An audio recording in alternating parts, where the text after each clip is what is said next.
Our IWCS webinar series event is hosted by the International Cable and Connectivity Symposium. I am Ed Fenton, a cable industry advisor working with the IWCS team. As Sammy said, if you have questions, please use the Q&A box on the bottom right of your screen to post a question anonymously. If you wish to contact the presenter or IWCS after the presentation, you will be given the contact points at the end of the webinar. Please note that IWCS does not distribute the presentation slides from either our conference sessions or these webinars. However, please feel free to contact the presenter directly, and they will respond individually to you. Today, we are pleased to welcome Dr. Anny Flory of the Dow Chemical Company from Pennsylvania, USA, who will be presenting her paper on data cable insulation resin system with enhanced foamability. Dr. Anny Flory is an associate research scientist in the Dow Chemical Company's Elastomers, Electrical, and Telecommunications group. She holds a Bachelor of Science degree in physics from Université Paul Sabatier in Toulouse, France, and a PhD in chemical engineering from Texas Tech University. Her current research areas include polyolefin compounds for chemically and physically foamed coaxial and data cable insulations. Anny, we welcome you to present at today's IWCS webinar series event. Thanks, Ed. Good morning, everybody. So today I will talk about a polyolefin resin system with enhanced foamability for data cable insulation. So this is the content of the discussion. I will start with background, then market trends, optimization of compound for improved foaming, compound evaluation, cable formed insulation evaluation, and summary. So data cable are typically characterized according to the operating frequency. So data cable category 6 and in some cases 6A are typically made with chemically formed insulations, which can reach 30 to 40% expansion, and they can operate up to 500 megahertz in the case of category 6A. For higher category cables up to category 8, the insulation is physically formed to 50-70% expansion, and category 8 can actually transmit in the 2 gigahertz range. So market drivers for data cables with physically formed insulations are high growth in data centers, the need to switch to faster servers, which means actually higher performance cable, lower transmission loss, meaning highly expanded cable insulation, foaming level in the range of 50 to 70%. In the case of chemically formed insulation, market drivers are campus LAN cable growth, which actually requires a foaming level typically between 35-40%. So the objective of the work presented today is to develop a high-density polyolefin blend resin system for chemically formed data cable insulation. The design is based on very specific rheological attributes, and this to provide an improved foaming capability at the typical high-speed extrusion. So with a higher foaming level, the customer will produce a finer wall cable or higher performance cable. So this is a schematic of data cable cellular insulation. It's a very thin insulation produced at a high-speed extrusion, about 2,000 meters per minute. Typical expansion level is, as I said before, about 40%. increasing the expansion above 40% usually leads to a bad foam quality, insulation variation, and bad electrical. So, as I mentioned before, compounds for the chemically formed data cable insulations are made with polyolefin with an azodicarbonamide master batch, which will decompose during the extrusion process and actually release nitrogen in the case of azodicarbonamide to create the foam structure. Our technical approach is to increase, in order to increase the expansion capability of the compound, is to replace the polyolefin with a high-density polyolefin blend system with a combination of rheological attributes for foaming at high-speed extrusion. So the key rheological parameters that we mention here are low zero shear rate viscosity, eta zero, and this for bubble expansion, a high melt strength to prevent this bubble to actually collapse, and a high relaxation spectrum index, RSI. This index reflects the broadening of the molecular weight distribution. And this is actually for better shear thinning and extrusion performance at high speed. So this is our experimental setup. We investigate foaming behavior of 4 different compounds with densities between 0.937 and 0.947, and the melt indexes before I2 between 0.5 and 6.5. And we compare this with the control, which is a commercially used compound in this application.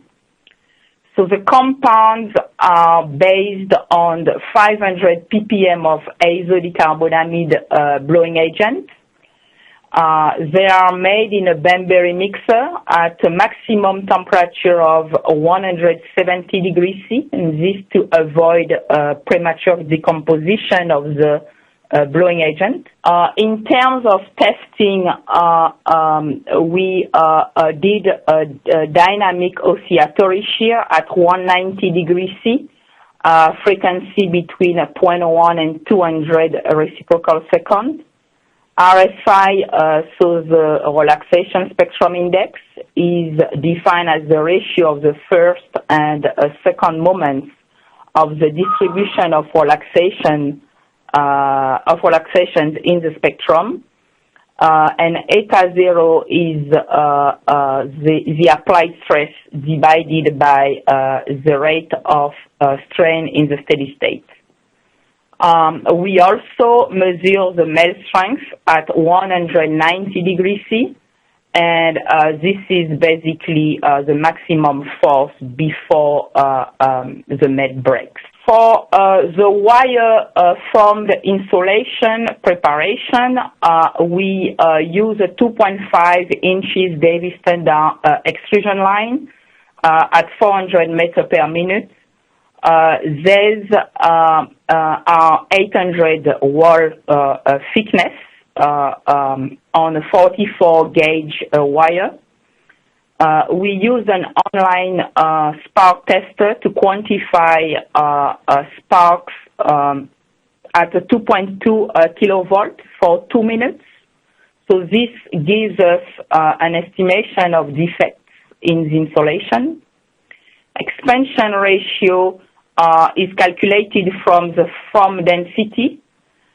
Compressive force, which is important because these are twisted pairs of wires. So this is done according to ASTM D4565-10. And we also did cellular imaging for the cell structure. So let's look at the compound evaluation. So as I mentioned before, the targets are low zero shear rate viscosity, high melt strength, and a high RSI value. What we see in the table here is that none of the blends show better results for the three sets of rheological parameters compared to the control sample. Now, if we look at the foam insulation made from these blends, so we found that blends 1 and 4 have a higher expansion level than the control, but only blend 4 has acceptable smoothness, actually, and a fine cell structure, and also comparable spark faults to the control. Now, in this table, we also show that blend 2 and blend 3 have lower expansion ratio and a rougher surface compared to the control, and also high spark fault. We also did compressive strength, which is, as I mentioned before, an important parameter in that application. And what we found is that all the blends, especially blend 4, has a compressive force that actually meets the requirement for that application. Now, the goal of this work is really to be able to compare a rheology to a foaming performance. So this slide shows a correlation between the two. If we compare blend 1 and blend 4, we can see that blend 4 gives a fine cell structure. Blend 1 has a poor cell structure. The only rheological parameter which is better for foaming in the case of blend 4 is a higher relaxation spectrum compared to blend 1. If we compare blend 2 and blend 3, blend 2 has actually larger cell than the control. This correlates to lower eta 0 and melt strength for blend 2. So basically the cell expands, but they collapse due to poor melt strength. Blend 3 has a fine cell structure and low expansion, which actually correlate with the with the high value of eta 0. So high value of eta 0, poor expansion, and the fine cell structure in the case of blend 3 is actually in good agreement with the high RSI value. In summary, in this work, we have shown a balance in compound rheology parameters between a balance in compound rheology parameters, which actually allow us to get a good foaming performance. So basically, high expansion. And a fine cell structure, and this at high-speed extrusion, which is actually typical for this application. The target compound properties for improved foaming are in this area here, the dashed green area, where we basically have this balance in zero shear rate viscosity. So for bubble expansion, high melt strength so that, this bubble don't collapse, and a good relaxation spectrum index so that you can basically extrude this compound at high speed. A careful selection of these three parameters actually led to about a 21% improvement in expansion ratio when we compare blend 4 to the control, which again is a commercially available compound. The results also show the importance of this relaxation spectrum index for the formed extrusion when they are extruded at high speed. Okay, so this is basically the end of my talk. I will be glad to take any question, if any. Yes, Annie, thank you so much for the presentation. I do have some questions that have come in, starting with our first one, which is what is unique about the physically foamed insulation process that makes it better than chemically foamed for the higher data cable categories, 6A and above? In terms of process, it's actually a different process for physically formed. So here we are concerned with a chemically formed. So you basically rely on the chemical forming agent to create the cell structure, I will say, to give up gas to create the cell structure. In the terms of in the case of physically formed insulation, you basically can reach a higher expansion level because you basically pump gas into the melt. In that case, you typically need some nucleating agent to nucleate the cell, but the growth of the cell is really due to this the pressure, so the air that you pump into the extruder. So it's two different processes. Okay. So this next question, I believe, follows on, but I'll ask it. So are you now recommending that a chemically foamed process be used for higher category cables rather than a physically foamed process? No.